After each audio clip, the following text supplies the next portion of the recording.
Hello दोस्तों, नमस्ते। हमारे यूट्यूब चैनल पर आप सभी का स्वागत है। आज एक मज़ेदार नाच गीत सुनाऊंगी दोस्तों।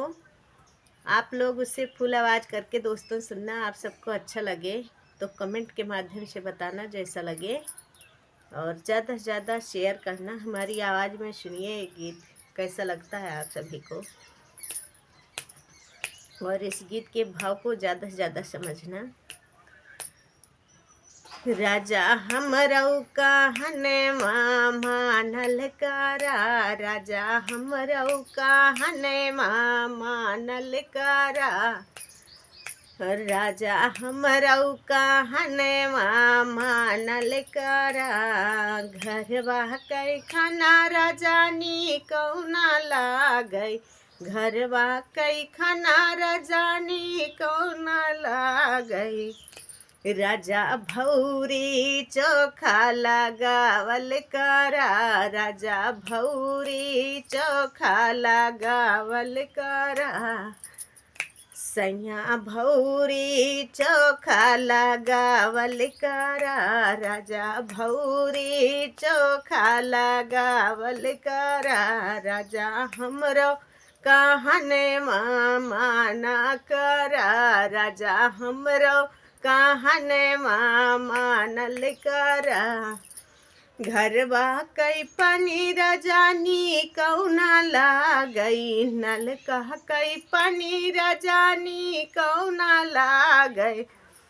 राजा रस्सी से पनिया भरावल करा, राजा रस्सी से पनिया भरावल करा। राजा हमरऊ कहनवा मानल करा, पिया हमरऊ कहनवा मानल करा, सैया हमरऊ कहनवा मानल करा। घरवा के पलंगिया पे नींदौना आवई, घर के पलंगिया पे नींदौना आवई, नींदौना आवई पिया नींदौना आवई।